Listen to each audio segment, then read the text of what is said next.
okuba ne ssente n'okuba omugagga byawukana. Maybe briefly.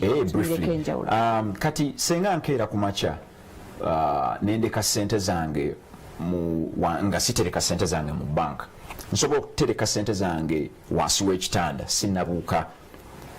Omukozi wange asobola okujja nanga alongoosa wansi w'ekitanda najjayo ekisawo kyange ekyakavunguti k'ensimbi nadduka n'agenda ku kyalo kyabwe.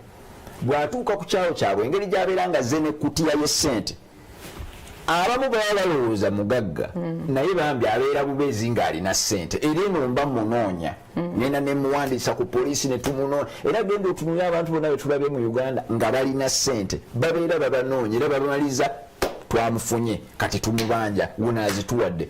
Omuntu nga mugagga nabagamba nti obugagga formula yabwo obugagga obw'okufuula omuntu financially free nga tokyalina buzibu mu byansimbi olina okubeera ng'olina kyokola n'okigattamu amaanyi gye bayita effort.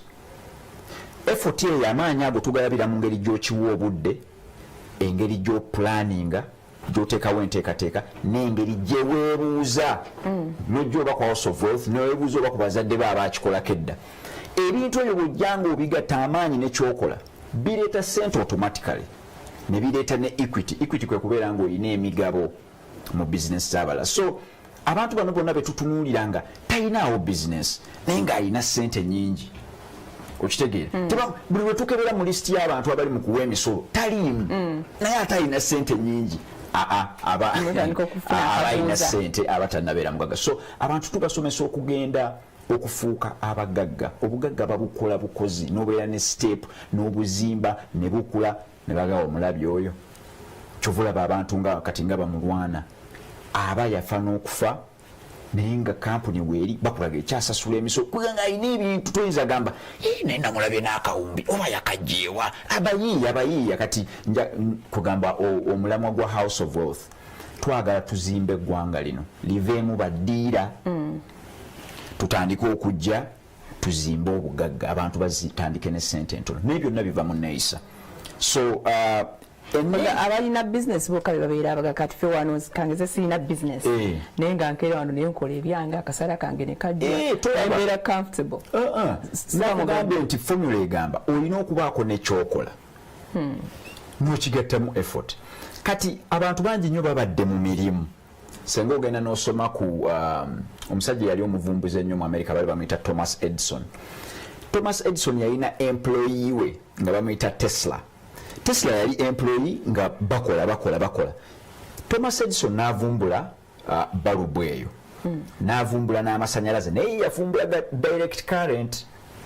Tesla omukozi lwakuba yateekangamu nnyo time taddayoka asigala mu laboratory n'avumbula amasanyalaze aga alternative current ge tukozesa mu nsi leero.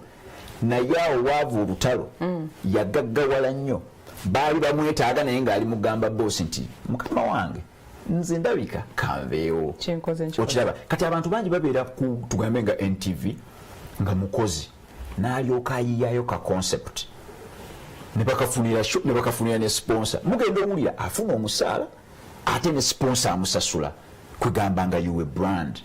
Kati obwo bwe bugagga bwe bazimba nti okwata kyokola n'okigattamu obudde naye n'okigattamu effort oba amaanyi naye amaanyi ago tugalabira mu time gy'okiwa ne tulaba engeri gy'opulaningamu ne tulaba engeri gye weebuuza ku bantu automatically oba oli musiraamu oba oli musamizi oba bireeterawo ssente n'okubeera shareholder automatically. Teriyo oba bakuloga oba bazadde bo baafa bakuzaala oba tebikwatagana.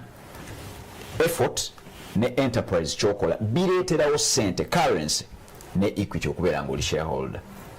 So abannayuganda bwe tunaagenda twawula abagagga mu balina ssente toyinza nakumanya gye tugenda kumalira.